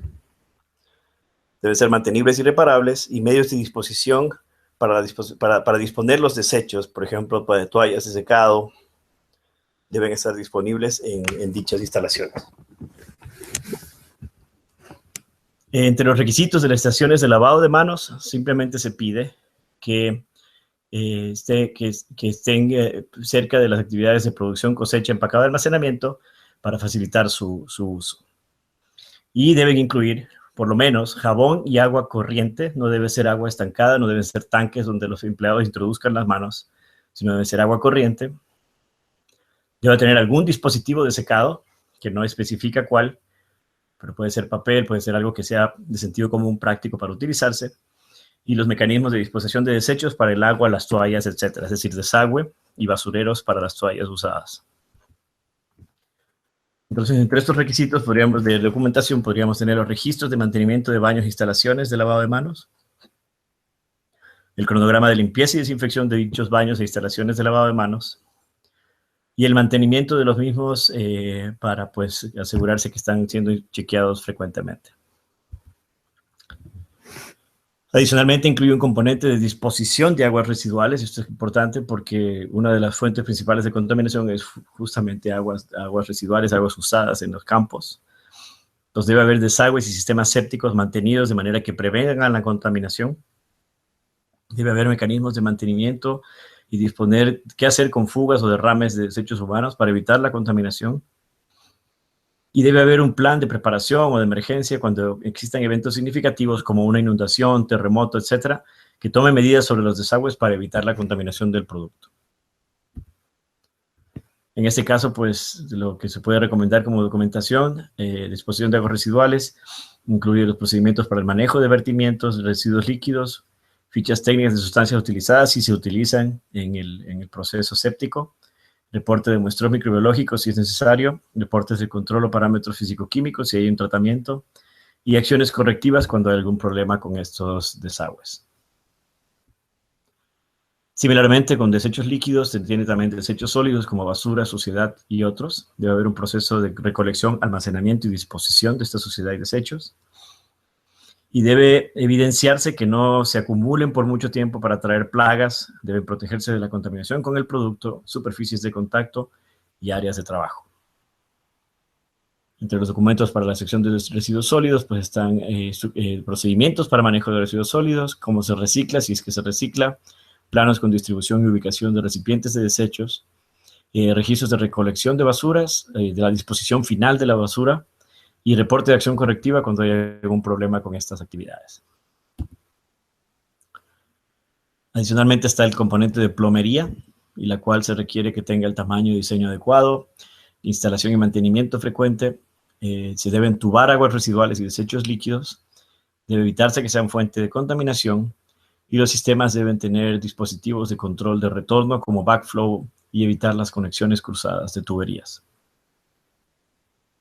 En el caso del control de excreciones de animales y suciedad de animales domésticos, pues es clave aquí porque debe activar la presencia de una heces fecales de animales, ya sea domésticos o salvajes, requiere que exista una acción. Entonces, si hay animales domésticos, se debe prevenir la contaminación, controlar la producción de excreta y suciedad y mantener un sistema de control de excreciones y suciedad que se generen en la finca. En plomería, los planos de diseño y tuberías y plomería de la edificación, y cronograma de control de excreciones y suciedad. Finalmente, como todos los componentes y todas las subpartes, hay un componente de registros que los hemos venido anunciando en cada una de las diapositivas, pero se deben documentar con fechas, método de limpieza, desinfección de equipos, herramientas y utensilios. Entonces aquí deben estar los procedimientos de limpieza y desinfección de equipos, herramientas y utensilios, un cronograma de limpieza y desinfección y las sustancias utilizadas para estas actividades y sus instrucciones de preparación. Luego avanzamos a la subparte M, que está enfocada en productos germinados. Estos no tienden a ser muy comunes en Latinoamérica, pero se deben tomar ciertas medidas en la preparación de semillas para germinados y medidas para la producción, cosecha, empaque y almacenamiento de dichos brotes germinados. El problema es que hay mucha evidencia de brotes de inocuidad de alimentos asociados a germinados porque pues es un proceso de incubación de semillas que también incuba la contaminación y aumenta el riesgo de los patógenos que potencialmente pueden estar presentes. Es por esto que se requiere en el 143 al 146 de un muestreo de ambientes por listeria especies o listeria monocitógenes y muestreo de cada lote de agua de irrigación utilizada o brotes o germinados por E. coli O157.17 y Salmonella y tomar acciones correctivas en base a dichos resultados. Es decir, que tienen que comprobar, así como mencionamos en un estándar anterior, de que el germinado está libre de listeria, especies o monocitógenes, E. coli O157.17 y Salmonella. Y debido a que hay ese control, se deben mantener los registros y documentos del tratamiento de las semillas, el plan de monitoreo ambiental por escrito y el plan de muestreo de producto, sus resultados, métodos y pues también se incluirían las acciones correctivas en base a resultados. Finalmente, el componente final, el componente final es la subparte O, que se refiere a cómo manejar la documentación. Y en este se refiere básicamente de cuánto tiempo debe estar disponible, cómo manejar estos documentos. Entonces incluye que todo registro debe incluir el nombre y la localización de la finca. Los valores que se tomen cuando se tomen en el campo deben ser actuales y observaciones tomadas durante las actividades de monitoreo. Debe describir el producto al que le aplican los registros que se están manejando, la localización del área de producción, fecha y hora de la actividad que se está documentando, los registros creados al momento de hacer la observación. Estos deben ser exactos, legibles e indelebles, con tinta permanente. Deben tener fecha y firma o iniciales de la persona responsable. Y requiere que al final una persona, un supervisor, revise, ponga fecha y firme los registros, no, más allá de las personas que hagan la actividad de monitoreo. Adicionalmente, hay unos requisitos sobre cuánto tiempo tienen que estar almacenados los registros. Es preferible que los registros estén almacenados en la operación o pueden estar fuera de la operación, digamos si es un campo y si está en la casa de la finca, puede estar allí, fuera de la operación luego de 6 meses de la fecha del registro. Pero deben estar disponibles a 24 horas si llega un inspector y solicita dichos registros.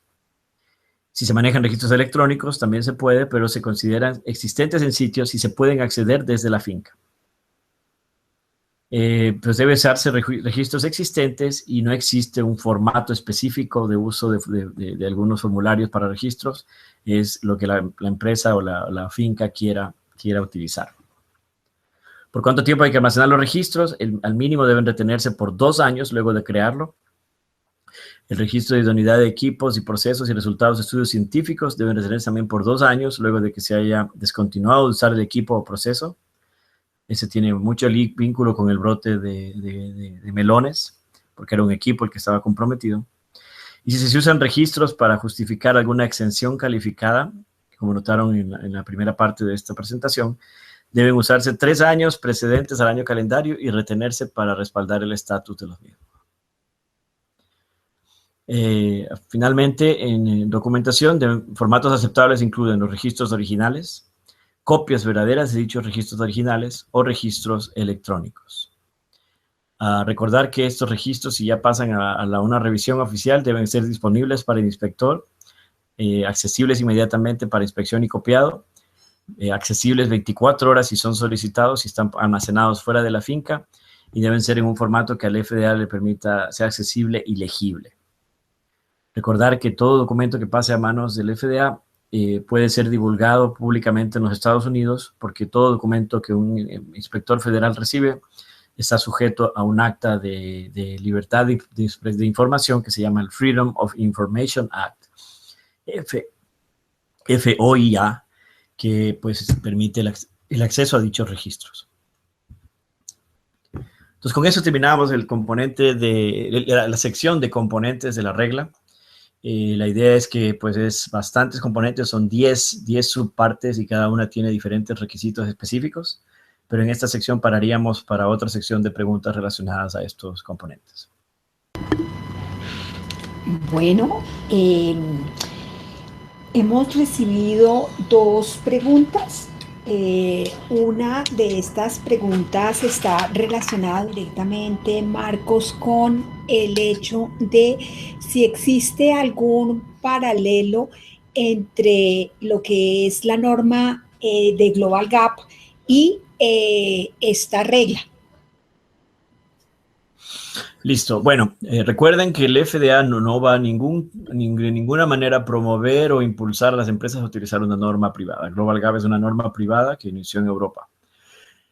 Sin embargo, puedo comentar que mucho personal de Global Gap estuvo involucrado en el desarrollo de una armonización de buenas prácticas agrícolas, cuyo material fue utilizado como base para desarrollar el currículum que la Alianza de Produce desarrolló. Esa es la conexión que puedo ver. Adicionalmente, los estándares de Global Gap van mucho más allá de lo que es inocuidad y tienden a meterse en temas de, por ejemplo, salud ocupacional, medio ambiente, bienestar animal, etcétera. Y ese pues no es ninguno de los componentes relacionados a FISMA ni a la regla de frutas y vegetales frescos. Sin embargo, si nos ponemos a ver todos los componentes que acabamos de ver, todos de alguna u otra manera están siendo integrados en Global Gap, como son agua, enmiendas, actividades, etc. Entonces sí pueden haber paralelos. Teóricamente, si uno cumple con un Global Gap y tiene una certificación, de alguna u otra manera estaría cumpliendo con estos requisitos de FISMA, pero no hay garantía. Entonces hay que hacer un cruce de los 2 requisitos y ver pues, si todos los componentes que acabamos de describir han sido cubiertos cuando se tiene una certificación de Global Gap. Ok. La otra pregunta está relacionada precisamente con los cursos que ofrecen las 2 alianzas. Pues me parece importante insistir en el hecho que todo lo que es alimentos procesados se van a manejar directamente con controles preventivos y para esto hay un currículo que es el de la alianza, la FSBCA, casi no me acuerdo.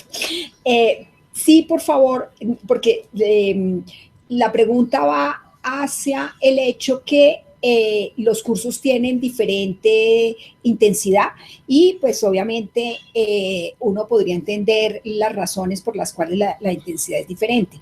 Pero la pregunta va en el sentido de si la persona que ha cumplido con el requisito de el curso de controles preventivos, automáticamente quedaría con la posibilidad, como si hubiera realizado el curso para frutas y vegetales.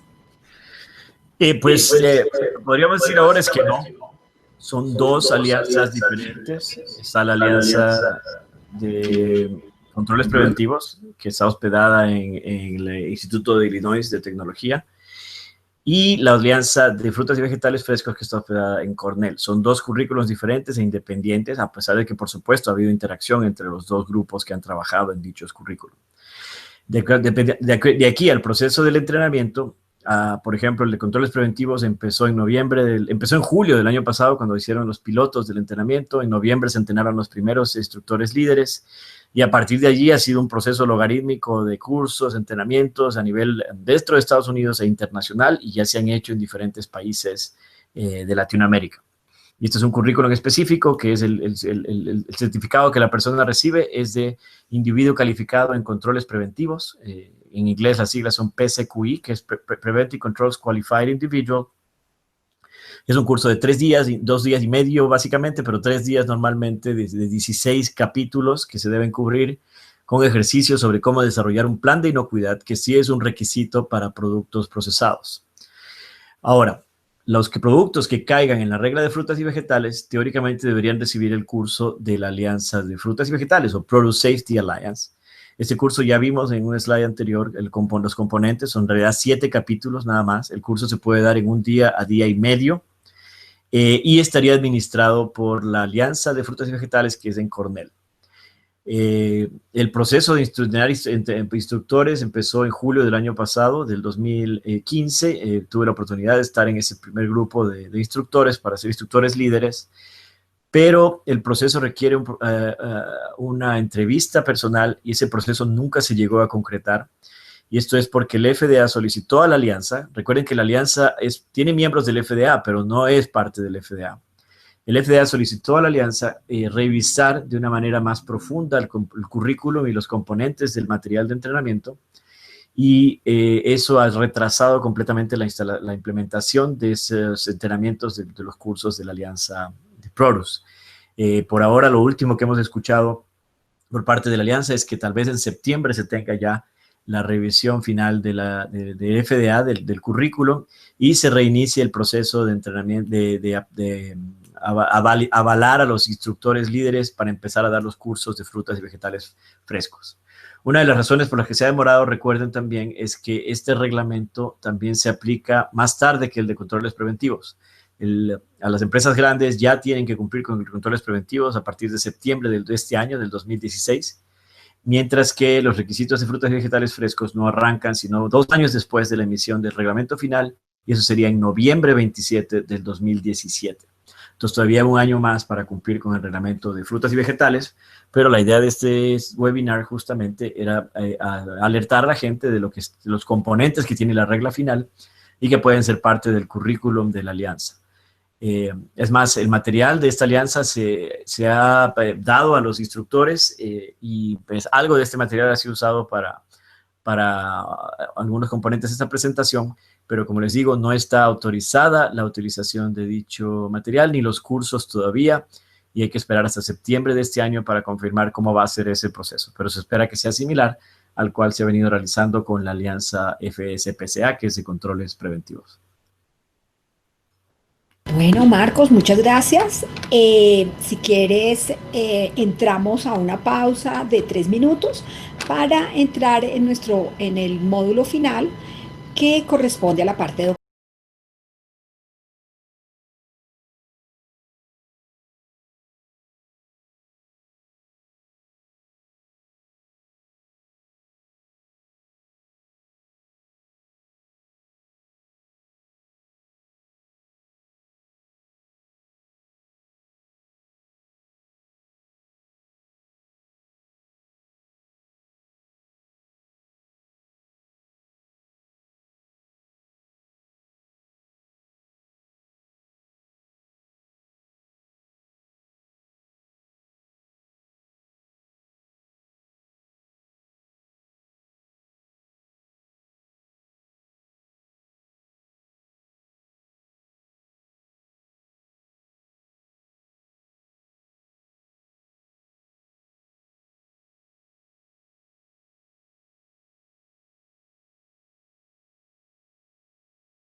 Bueno, el tercer componente que queríamos cubrir aquí, y en realidad ha sido parcialmente cubierto en las presentaciones anteriores, ya que pusimos una caja con resumen de recomendaciones potenciales de documentación que podrían apoyar a los requisitos específicos, cuyos números ya los hemos venido cubriendo.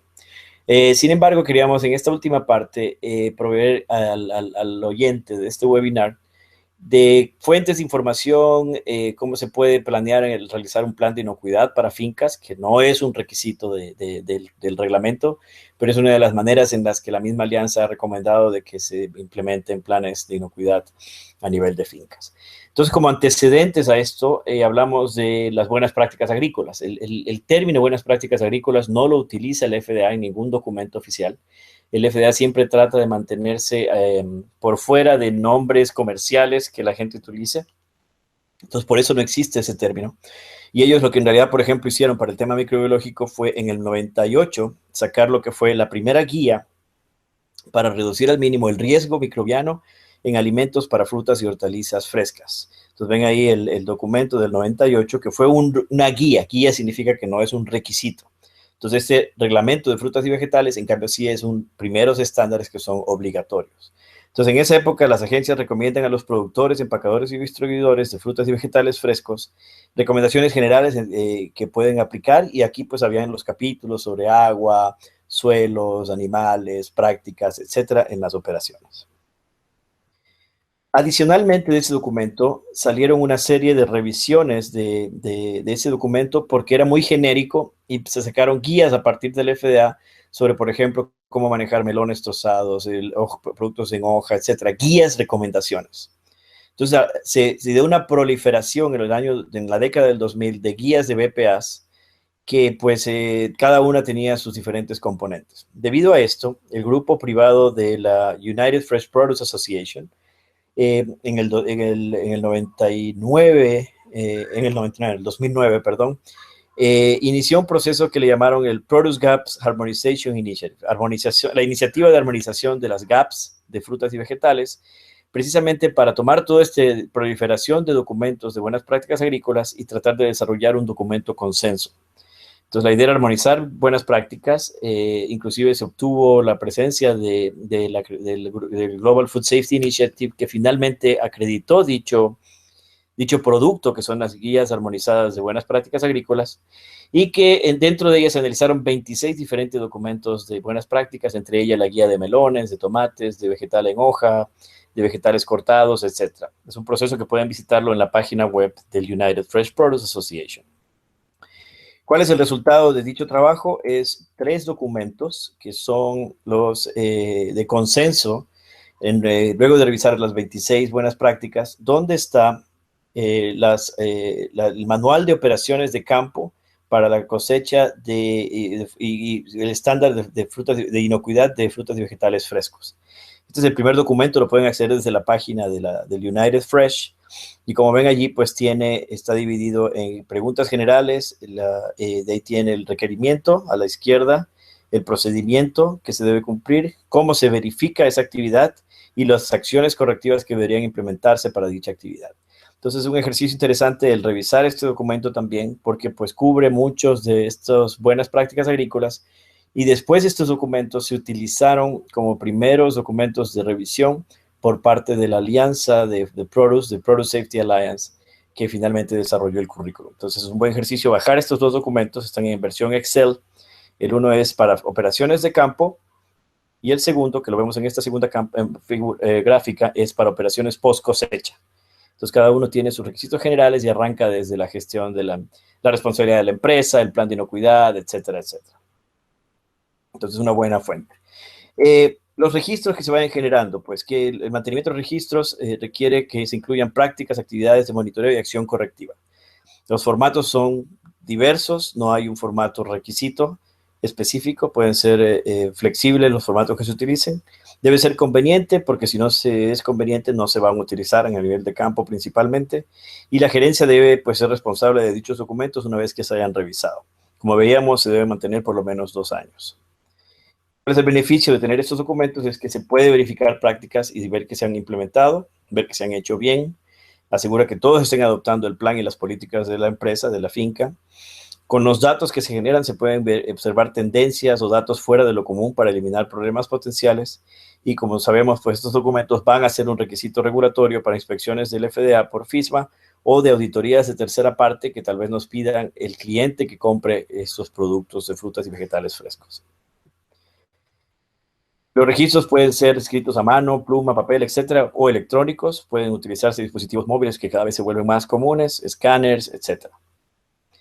La ideal es invertir en herramientas que lo hagan funcionar, que lo hagan práctico, que sea fácil de tomar los datos, por ejemplo, una tableta donde se tengan las hojas de los registros para tomar los datos, protectores del papel, cinta adhesiva, etcétera, que facilite el proceso. Y por supuesto, aprovechar las nuevas tecnologías que ahora permiten tener registros electrónicos de datos inmediatos que caen a una base de datos que se puede analizar para tendencias. En recomendaciones de la documentación, establecer un horario de toma de muestras factibles, que sean realistas con la actividad y el individuo que está tomando los datos. Lo típico que se ve es que cuando se empieza a evaluar y es una sola persona tomando datos, la misma persona tiene que estar en varios lugares al mismo tiempo. Esto demuestra que no fueron factibles. Así que deben tomar en cuenta cuándo se debe ingresar la información, quién es la persona responsable de hacerlo y cuál es la frecuencia de hacerlo. Y recuerden que documentación es una parte de todas las actividades de otras rutinas normales que se hacen en una finca. Entonces deben estar estos dispositivos, estos registros en dispositivos que sean fáciles de acceder y con insumos suficientes para poder tomar dichos datos. Como decíamos, en la regla de frutas y vegetales frescos no hay un requisito de tener un plan de inocuidad de alimentos. En el caso de productos que caen sobre la regla de controles preventivos, que es la otra regla, allí sí hay un requisito de tener un plan de inocuidad de alimentos con un análisis de peligros como mínimo. Pero para la alianza sí recomienda que se tenga un plan de inocuidad en campo, aunque no sea un requisito, porque facilita el proceso de implementación. Entonces, ¿qué es lo que ayuda a un plan de inocuidad? Pues ayuda a organizarse y enfocarse solo en inocuidad. Describe los riesgos de contaminación identificados y acciones para reducir dichos riesgos, prácticas, políticas y procedimientos estandarizados de la empresa, permite el uso eficiente y efectivo de tiempo y recursos, y además ayuda a estar preparado para requisitos de un comprador que nos venga a inspeccionar o auditar, auditorías de tercera parte o inspecciones tal vez de inspectores del FDA. La idea es que cada plan de inocuidad de una finca es único para su finca y es específico para la finca porque los riesgos asociados a contaminación van a ser dependientes de la finca y se hace mejor con la persona que conoce la finca y las operaciones. Cada producto es diferente y por eso todo este análisis que se va a hacer inicialmente para identificar riesgos de contaminación se debe hacer para cada uno de los productos producidos, dependiendo del suelo, si son árboles, si se cosecha manual, si se cosecha con equipos, con maquinaria, si es una cosecha simple versus cosecha múltiple, con cómo se transporta, etc. El plan de inocuidad de alimentos debe ser, como son los otros planes de inocuidad, un documento dinámico que describa la finca, las instalaciones de la finca, que dé una narración y descripción de la misma, mapas y diagramas de la finca para identificar las zonas de la misma. Debe identificar a la persona responsable de la inocuidad de la finca, definir las políticas de la operación, detallar los procedimientos operativos estandarizados para ciertas actividades e incluir ejemplos de formularios de registros que se van a utilizar para hacer manejar el plan.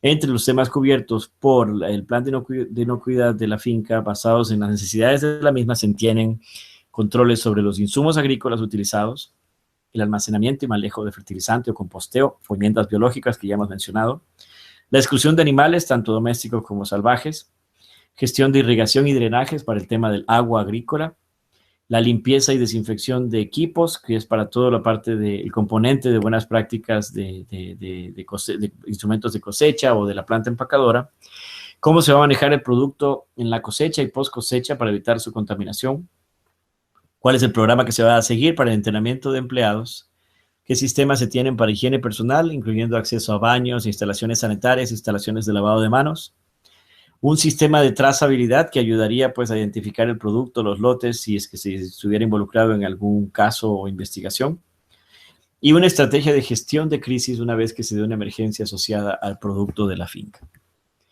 ¿Quién es la persona responsable de la inocuidad? Pues va a depender de cada finca, del personal que tenga, el dueño generalmente, pero si no puede ser alguien asignado. Pero debe haber una persona que lidere el tema de la inocuidad y facilite el desarrollo de este plan voluntario de inocuidad de alimentos de la finca. Debe tener apoyo de otros miembros de la finca y un reemplazo en caso de que no esté disponible esta persona. Sin embargo, esta persona sí debe tener el entrenamiento en inocuidad y experiencia en hacer evaluación de riesgos de contaminación de frutas y vegetales. Debe tener autoridad y permiso de la gerencia para hacer cambios necesarios e invertir en recursos que permitan reducir dichos riesgos de contaminación. Y debe permitir ser listada como punto de contacto en el plan de inocuidad y asegurarse de que el plan se implementa para cuando se tenga una pregunta sobre dicho plan. Entre las partes del plan de inocuidad pues está el nombre y la dirección de la finca, descripción de la misma finca con los productos producidos, tamaños, mapas, etcétera, nombre y contacto del gerente, evaluación de riesgos de contaminación, que es casi como un análisis de peligros en otros programas como el de controles preventivos o HACCP, y las condiciones ambientales que impactan la inocuidad, las prácticas detalladas para reducir estos riesgos de inocuidad y los registros que documentan dichas prácticas. Otros temas que se podrían incluir en el plan, también voluntarios, existen, por ejemplo, mapas que decíamos de acceso a la vecindad, políticas de la finca, los POEs estandarizados de procesos, informaciones de contacto de emergencia, contactos del proveedor y el comprador, un plan de trazabilidad y retiro de productos si es necesario, información de contacto para servicios contratados, como por ejemplo los que provean el servicio de control de plagas o los transportistas, por ejemplo, todos los que sean servicios terciarizados. Entre los pasos para la inocuidad de frutas y vegetales, como si queremos ver también como pasos del plan de inocuidad de finca, no de una planta de procesamiento, está primero la evaluación de riesgos de inocuidad asociados a las frutas y vegetales durante su producción, cosecha, almacenamiento y empaque, implementación de dichas prácticas que eliminen o reduzcan el riesgo de contaminación de dichos productos, el monitoreo de dichas prácticas, las acciones correctivas en base a problemas que hayamos identificado en el monitoreo, y el mantenimiento de registros o documentos que nos soporten que estas actividades se hayan realizado y cómo se han realizado. Entonces, hablemos un poquito de cada uno de estos componentes. En evaluación de riesgos de contaminación, este es un término que puede malinterpretarse con lo que es evaluación de riesgos de inocuidad, que es un término un poco más fuerte que se maneja a nivel de la OMC, de la Organización Mundial de Comercio, que tiene que ver no solamente con el riesgo de inocuidad, sino también con la dosis infecciosa, cuánto le llega al consumidor al momento de consumir. No hay que confundir esos dos términos. Tal vez se podría especificar que estos son riesgos de contaminación de producto más que evaluación de riesgos de inocuidad. Pero esa es la terminología que inclusive Global Gap utiliza y que inicialmente se utilizó por la Alianza, pero no sé si se llegue a utilizar la misma terminología en los documentos final del currículum de la Alianza. Pero ¿qué se hace en esta etapa? Básicamente es revisar las operaciones de la finca e identificar potenciales prácticas que contribuyan o aumenten el riesgo de inocuidad o de contaminación de frutas y vegetales. Se debe revisar el ambiente de la finca y las tierras adyacentes, haciendo una visita, ya sea en presencia o tal vez con nuevos medios, nuevas tecnologías como drones, que ya es una tecnología que se está utilizando. Se debe enfocarse en peligros microbiológicos, químicos y físicos, aunque FISMA, como ustedes saben, se enfoca más en peligros biológicos. Identificar estos riesgos de contaminación más probables de ocurrir y notar si pueden ocurrir con alguna frecuencia. Si se ponen a ver, este componente es similar a lo que se hace en un análisis de peligros, donde se evalúa la probabilidad y la severidad de dicho riesgo. Y debido a las limitaciones de tiempo y dinero, se debe priorizar a nivel de fincas qué se va a resolver primero, porque pues es un proceso un poco más complejo. Para poder hacer esta etapa de análisis de riesgos de contaminación, pues hay que saber de dónde viene y las fuentes. Y en el caso del campo se tiene diferentes fuentes como los humanos, los trabajadores, del suelo, las enmiendas, material que se utilice para el cultivo, de los animales, ya sean domésticos o salvajes, del agua utilizada para el riego, ya sea directa o indirecta, y del edificio, equipos y herramientas que vamos a utilizar para la producción, cosecha, empacado y almacenado de frutas y vegetales frescos. Como ven, pues son los mismos componentes que acabamos de ver entre las subpartes de la regla. Para priorizar dichos riesgos de contaminación, pues se debe conducir a nivel del campo, ver de dónde viene esa contaminación de la cosecha, enfocarse en riesgos específicos que ya se sabe que han causado brotes de inocuidad, por ejemplo, con contaminación cruzada de agua post cosecha, contaminación fecal de animales salvajes, que ya se sabe que son fuentes de problemas, y prácticas de producción diferentes o modificadas que podrían aumentar el riesgo, por ejemplo, cuando hay cambios en la operación, como contrato de nuevas personas, cambios en procesos, modificaciones de equipos o cambios de proveedores. La segunda parte es el desarrollo de prácticas para reducir estos riesgos de contaminación, y esto es básicamente protocolos por escrito de cómo hacer ciertas operaciones. Entonces hay que definir las prácticas que reduzcan estos riesgos que se identificaron en la primera etapa y usar recursos o pedir ayuda si no se está seguro de cómo controlarlos. Los recursos son requeridos para poder implementar exitosamente estas prácticas y requieren recursos humanos como tiempo y personas, equipos o infraestructura que pueden requerir cambios o compras para la finca, y el uso de materiales o insumos como por ejemplo desechables como jabón, toallas de papel, etcétera, para el proceso de lavado de manos. Se debe crear una lista de pasos y etapas que hay que cumplir y designar a personas a cargo de dichas actividades. Una manera de tener estos procedimientos de una manera constante o estandarizada es desarrollar procedimientos operativos estandarizados, que es un documento por escrito que define cómo hacer una actividad específica relacionada a inocuidad en este caso, y debe incluir instrucciones paso a paso para asegurar que si la persona nunca ha realizado la actividad, la puede hacer simplemente siguiendo dichas instrucciones. La localización y nombre de los insumos necesarios para completar dicha actividad. Cuándo y qué tan frecuente se debe conducir la misma y qué registros se deberían mantener para este POE. El tercer paso es, una vez que se tiene identificado los riesgos de contaminación, priorizado los mismos y los procedimientos para reducirlos, hay que documentar y revisar dichos documentos en un plan que se por escrito que guíe la implementación de dichas prácticas. Estas van a detallar qué se debe cumplir y cuáles son los responsables de cada actividad. Debe haber un mecanismo de mantenimiento de registros y un flujo lógico de las actividades. Una revisión del plan si está funcionando, especialmente cuando se cambian las prácticas, y actualización del mismo al menos una vez al año o cuando se hayan hecho cambios significativos en la operación. Aquí lo más importante es que la persona que apoya en el desarrollo del plan debe tener conocimientos en inocuidad. Entonces, el conocimiento es importante. Escribir el plan es relativamente difícil y hay que pedir asesoría.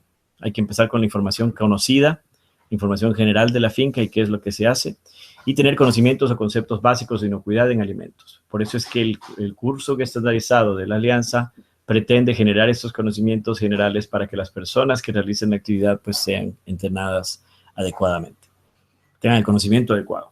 Porque la persona va a evaluar los riesgos de contaminación, entenderlos, y esto pues hay que saberlo. Y para muchos productores preparar un plan es complicado en las condiciones de trabajo que tienen.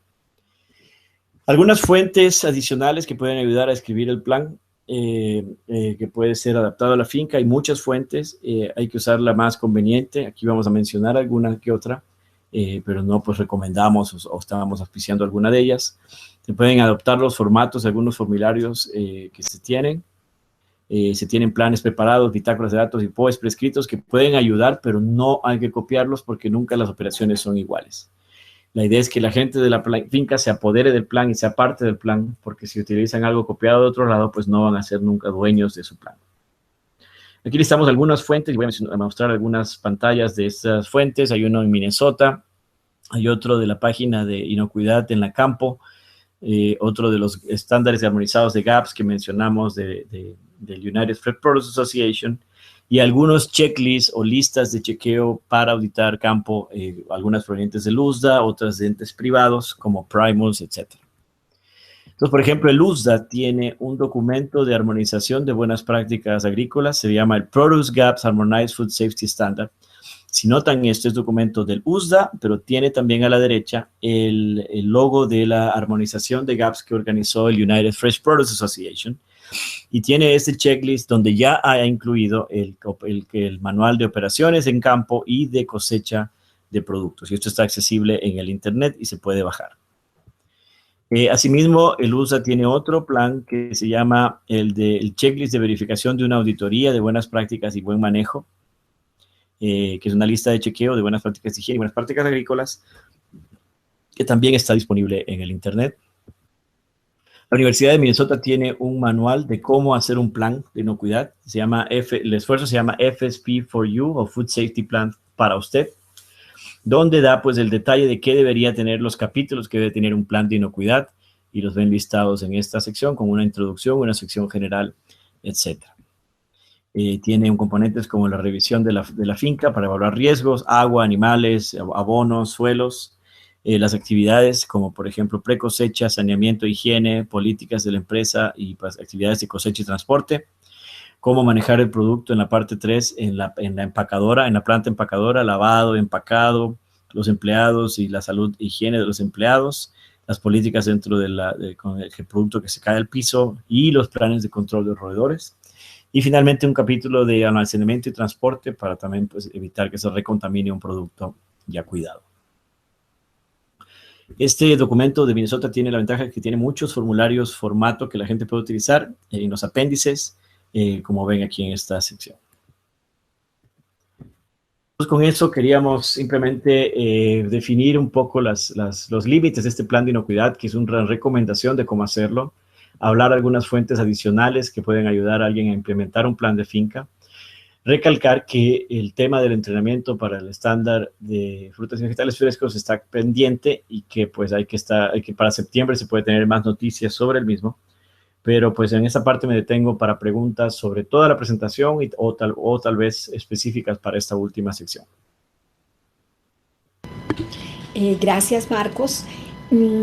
Yo tengo un comentario, pues que de pronto, si quieres ampliarlo, y es, antes de entrar a una pregunta que hay, y es que, pues definitivamente esta norma a nivel de capacitación de no solamente la persona que tenga a cargo el tema de inocuidad, sino de las personas que trabajan en la finca, va a ser intenso en el sentido de pues que aparecen muchos requisitos que independientemente que se contemplaban en otras normas privadas, el tema de los registros y de el cumplimiento de criterios pues hace que se suba a un nivel ya diferente al que se tenía. Definitivamente, y sí, es un cambio fuerte, sobre todo en Estados Unidos, que no había habido este movimiento como existió en Europa con la iniciativa privada del EUREP Gap, que se convirtió en Global Gap. Entonces, definitivamente aquí lo que se quiere lograr es que por lo menos una persona que maneja la finca reciba el entrenamiento estandarizado de la alianza, y de ahí esa persona se convertiría en la que entrenaría a las gentes de campo, a las gentes de cosecha, etcétera, o de la empacadora para completar ese proceso. Un poco similar a lo que trata de hacer, por ejemplo, la Alianza de Controles Preventivos, donde se exige que una persona, por lo menos en la planta, tenga el curso de controles preventivos para liderar la realización del plan de inocuidad, y esa persona puede ser o propia de la planta o un consultor que trabaje con la planta. En ese caso, yo veo que puede ser un proceso similar, en el cual se va a pedir que al menos una persona relacionada con la planta haya recibido el entrenamiento, y esa persona pues desarrollaría los cursos, etcétera, las actividades de capacitación, de concientización y sensibilización que deberían recibir los operarios de la empresa, porque cada uno tendrá un rol en evitar esto de la contaminación, el riesgo de contaminación del producto, pues desde los operarios, suelos, aguas, etcétera. Muy bien, la pregunta que tenemos está relacionada con lo siguiente. Aunque el plan de inocuidad no es un requisito, pues como tú lo dijiste, sí va a ayudar bastante. Entonces la pregunta va en el sentido de cuáles fincas o cuáles áreas definitivamente deberían desarrollar el plan de inocuidad, o si simplemente es más una decisión gerencial. Pues al no ser un requisito es una decisión gerencial definitivamente, pero yo pienso que como muchas de las operaciones trabajan a nivel de gremios, los gremios tendrían un rol importante aquí en facilitar este proceso. Es decir, a nivel de gremios de productores de algún commodity específico se podría, o de frutas y vegetales en general, se podrían generar planes de inocuidad modelo que podrían utilizarse como referencia para las operaciones. Y de ahí las operaciones decidirían pues si utilizan ese plan modelo o si simplemente se dedican a cumplir, hacen un checklist de todos los estándares que deben cumplir y pues hacen que una verificación interna donde ven que cumplen con ellos sin tener que el plan de inocuidad como un plan de acción para la implementación. Entonces es decisión de la empresa en realidad, y pues ahí es donde el FDA lo que trata de hacer es lo menos prescriptivo posible en dejar que la operación sea la que decida qué hacer. Pero yo veo que los gremios, las asociaciones podrían tener un rol muy importante en este componente, en facilitar ese proceso para sus miembros. Ok. Bueno, Marcos, estas son las preguntas que tenemos. A nuestros asistentes, muchísimas gracias por su participación, y a ti por compartir con nosotros tus conocimientos. A todos nos vemos en la próxima oportunidad. Buenas tardes. Un gusto con todos y hasta la próxima.